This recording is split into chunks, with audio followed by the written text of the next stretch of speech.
Welcome to Conversations on the Coast, San Francisco's premier author interview program.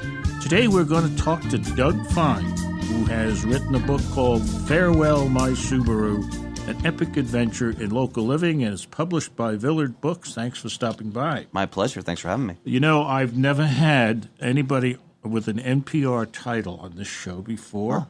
This is very important. This is National Public Radio's Rural Guide. What the heck does that mean? I think it means I'm not based in D.C., and my story ideas tend to have rugged individualists in them. That's the most important part, is you're not in D.C. where the rest of them are. Mm-hmm. No, you're off at a place called Funky Butte Ranch in New Mexico. The nearest big place is Silver City. 40 minutes away. Yep. 40 minutes away. And you were there, and you've gone there for three reasons, as you mentioned early on or in the introduction. One, to kick the fossil fuel habit. Mm-hmm. Secondly, to live locally, and by that we mean eating things that are grown locally. Mm-hmm, and in season. And third, to prove that green living is possible in a digital age. How'd you do? I'd give myself mixed grades. I'm still here talking to you, so I survived You're the coyote still alive. attacks. Yeah. I survived, the near electrocutions during solar panel wiring and the biblical floods. Barely. A lot of mistakes. But I am now hardly going to a gas station, and my life is pretty much solar powered. Well, that's great. Well, it's a very interesting platform for a book in the sense that we read so much these days about we should be going green, we should be reducing fossil, we should be eating local, and all that kind of stuff. And you're the only one I know who said, well, let's give it a try. So, I mean, to me, it's a very courageous undertaking. Thanks. Well, the deal is not just did I want to give it a try, but I wanted to see if I could keep those comforts that we sort of take for granted, because I think you're not going to get people willing to just give up their stereos, their cars, their washing machines. I wanted to see, could I keep those things but not run them on fossil fuel power? I think it's important to stop right here and report on your woofers. How are they? They are loud. I think if I keep my stereo loud enough to make my ranchers think that Hillary Clinton's about to land in a black helicopter and and shoot a pheasant or whatever it was she said she shot right, in Arkansas. Or ducking snipers, whatever it is. Then I'm doing my job, because, again, I want to make readers feel like you can keep your comforts and go solar.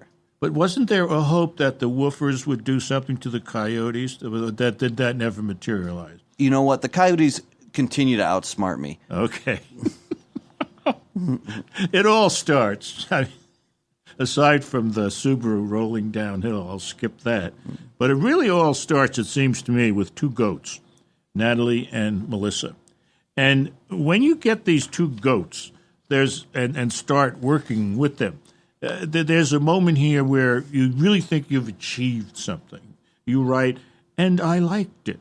I liked being relied upon. I liked being responsible for my life. In fact, it kind of shocked me how quickly I was becoming one of those progressive yet libertarian cowboys who listened to a lot of Willie Nelson, sort of the pope of this modern, rugged, individualist lifestyle. I craved the mass-produced domestic beer in an ice glass. So there you are, kind of between or teetering on two different worlds.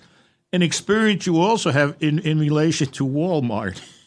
Tell us about going to Walmart when you're trying to think and move in this direction. Well, on the one hand, you mentioned these goats, and the reason I've got the goats is because they're going to get these carbon miles out of my food. Take ice cream. The ice cream you buy, Ben & Jerry's, great company, whatever, it comes from Vermont.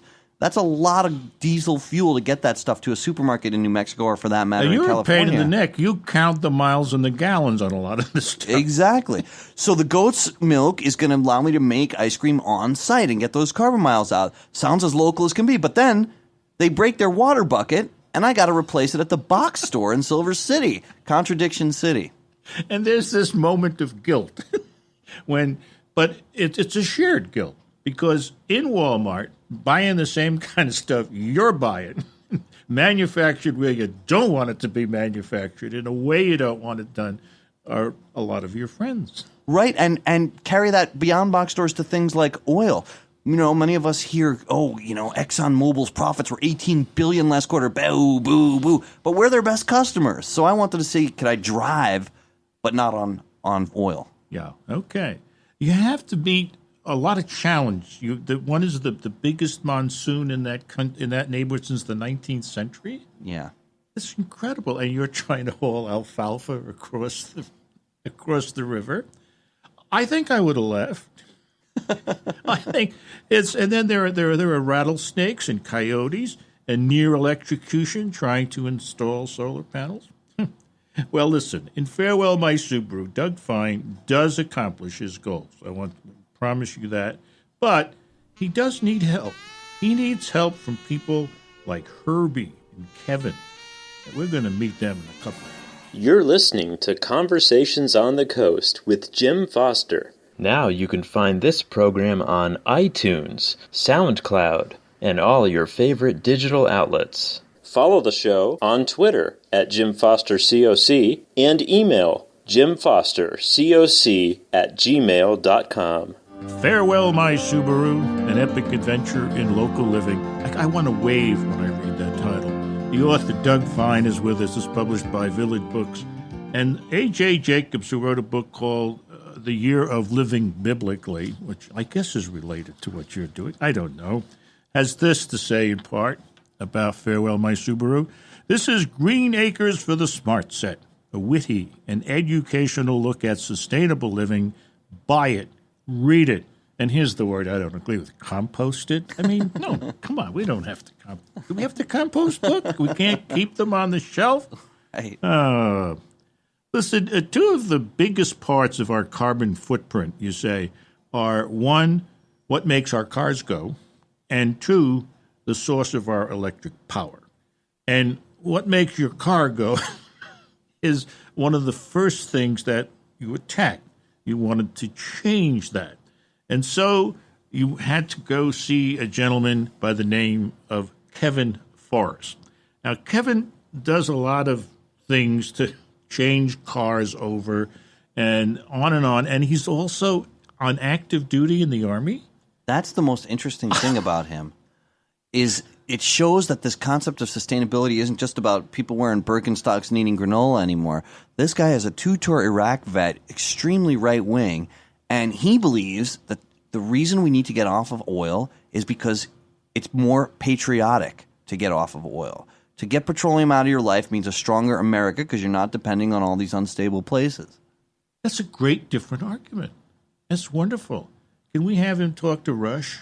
Wouldn't that be nice? He likes Rush, I think. He probably does like Rush. Now, what he does for you is make you throw away your Subaru, or you try to sell it unsuccessfully, and it has to be replaced by something you call ROAT, R-O-A-T. What does that mean? That's the ridiculously oversized American truck. The reason for this is if you want to drive on vegetable oil waste. Wait a minute, which you bought? Yes, I bought. From a ridiculously traditional dealership. Oh, man. Where the boss leaves the door open and the salesman is arguing, oh, we can't get that out of you. Yes, you can. Go out and get it. It was a very old school used car scene, for sure. Yeah. Now, the road ultimately is going to use fuels from fryer grease. Yeah. And that means that your exhaust is going to smell like Kung Pao. To this day, I get the munchies driving this vehicle. You can't drive hungry because you're going to stop at every Chinese restaurant because your exhaust gives you the munchies. There's also a part where when you're learning how it really has to be set up, so that the fuel, the grease has to be clean of all particles and stuff like that, and then it still starts initially on diesel, right? And you have to have those rods lit and all that kind of stuff. And one time you didn't do that right. Yeah, it creates what I call the Kung Pao smoke screen. If you don't purge the grease from your fuel lines, they sort of solidify like you might envision in, say, John Candy's arteries. And if you start the vehicle up that way next time, it creates this smoke screen out of Batman, and the whole world smells like Chinese food. Oh, dear. Well, it's probably not too bad for the world. I don't know. Now, there's a fellow by the name of Herbie who is your ultimate refiner of your quest for good electric. And he is described as a human birch tree. He's 6'8" tall, 115 pounds. Do tell us more about Herbie. Well, Silver City is like, it makes San Francisco look like a Republican town. Silver City's extremely progressive, and so Herbie is an sort of unrehabilitated original hippie. And he heard that I was interested in sort of getting all my housing system and my whole ranch and my life off of fossil fuels. And he said, hey, man, for free in a day, we can build this great, it's called a bread box heater, man. And it will bread box heater. Right. And it will heat your hot water by the sun, and you will never need to use an electric heater again. And I want to cut to the chase on this part of your story. It really succeeds. I mean, you guys cut yourselves and everything like that, putting this box together. But once it's in place and it's functioning, it really works. How well does it work? It's too hot, Yeah, honestly. It gives you water at 180 degrees. I know like what a lobster's last moments are like at a restaurant when I take a shower. It's hot water. You're very 180 degrees. Yeah. Well, all of this organic farming and husbandry really, comes to fruition. And one day you see a truck coming down the road and you realize it's a state of New Mexico or county truck, and they're coming to check things out. And then you do what farmers have been doing for ages. You bribe the assessor, didn't you? Yeah, I bribed him with a dozen fresh eggs. And it worked. And you feel proud of that, I'll bet. You got to support. Lawbreaker. Yeah, this is where Billy the Kid came from. Farewell, my Subaru. It's not just an epic adventure story. I think it has a deeper message. I really do. Stay tuned. We'll see if you agree. You're listening to Conversations on the Coast with Jim Foster. Now you can find this program on iTunes, SoundCloud, and all your favorite digital outlets. Follow the show on Twitter at Jim Foster COC and email jimfostercoc@gmail.com. This is Jim Foster. It is Conversations on the Coast. Farewell, my Subaru, an epic adventure in local living by Doug Fine. That's the book we're talking about. And a gentleman by the name of McGibbon, here he is over here, Bill, author of Deep Economy and the End of Nature. Those aren't very happy titles. The details of Doug Fine's experiment in green living are great fun. But more important is the spirit, the dawning understanding that living in connection to something more tangible than a computer mouse is what we were built for. It'll make you want to move. Bill McGibbon says that in part about this book. And one of the most interesting things in the story, I think, is Michelle, the woman in your life, who is described as a woman who possesses a kind heart, a sense of humor, and plumbing skills. I mean, you've got to have that. Crucial, triumvirate. Yeah. Has she used them? Oh, yeah. I mean, that was one of our early courtship things, was a leaking toilet. But yeah, she is a major character in the book, and probably and certainly the most important person in my life. Still, she also teaches history and yoga. Yeah, like I said, Silver City's a little slightly progressive. Mm-hmm. Teaches history, and never mind, it's quite all right. There is a moment here in the book. You write, at about that time, weeds once again became the bane of my life. May this be the worst thing that ever happens to you, my grandmother, who Natalie looks like, used to say when I came home weeping with a skinned knee. Indeed, when garden weeds are your biggest problem, life is pretty good. Michelle and I proceeded to spend much of July avoiding dealing with them. Instead, we kept planting new crops to get weedy when we weren't eating pudding at 3 a.m. When we finally got to thinning the prickly forest toward the end of the month, we found hidden carrots, leeks, and broccoli that had been protectively shaded by the unwanted weeds.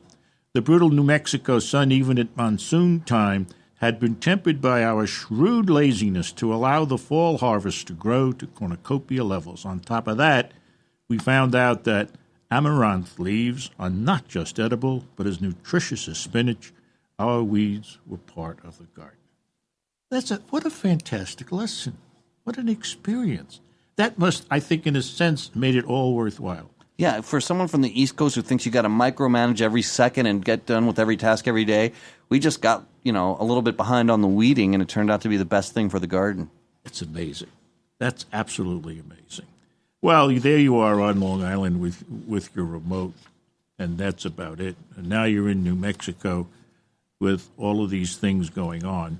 And you end the book by offering what you call the 5 most important conclusions I've come to. And I don't think we have time to go through all of them. But the first one I'd like you to talk about, and that is vote for sustainable candidates. Everything that happens in Farewell My Subaru is what a reader can do to get fossil fuels out of his or her life immediately, tomorrow, But in conjunction with that, we have to be active to make sure our politicians know that we're voting on these type of things so that we take federal subsidies, for example, away from the oil companies and into more sustainable resources. And on the local level, we have to stop sprawl by making sure our local city and municipal authorities don't allow water to go to unsustainable housing developments or to strip malls and the kind of box stores that aren't good for communities. And we got to make it like a new civil rights movement and get active about this kind of stuff. This means that we have to go to things like county board meetings and water district meetings and all that kind of stuff. Yeah, it's boring and time-consuming. That's really, it comes down to that.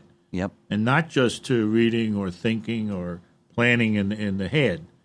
You really have to put your body there. Yeah, it's not easy to do. You can form sort of almost like phone trees to make sure someone's going to all these meetings and keeping tab on any, secret agreements to give water away to some sprawl development that shouldn't be happening. But, people have got to go and participate in the democracy. The 6th suggestion, talk about that one. Well, from living in a lot of rural communities, I know that it's sometimes hard to reach people that are fixed in their ideas. They might have been raised as miners, loggers, whatever it is. And so what I think it's important to do is to reach youth and to teach the next generation that sustainable living is the only way for Western society and for America to continue to thrive and be a strong country. We have to think in this sustainable way, and the way to do it is to volunteer at schools and talk about it with young kids. And I think the big advantage to that is you can talk to people who are young and say, if you don't do this, you're not going to have it tomorrow. Right. And it really means something to them. You get to be our age, and, I probably won't have many tomorrows anyway. But, when you talk to these kids, it's really very, very central to who they are and what they will become. They get it every time, yeah. Now, the book concludes with a marvelous piece of advice about goats. I want to share that. Number 5. You cannot train a goat to sit, stay, or roll over, though with persistent training you can get one to yodel the first verse of Them Belly Full. The great Bob Marley song. It's a wonderful book. That's how it ends. Farewell, My Subaru, an epic adventure in local living.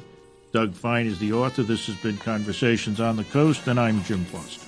Now you can find this program on iTunes, SoundCloud, and all your favorite digital outlets. Follow the show on Twitter at Jim Foster COC and email jimfostercoc@gmail.com.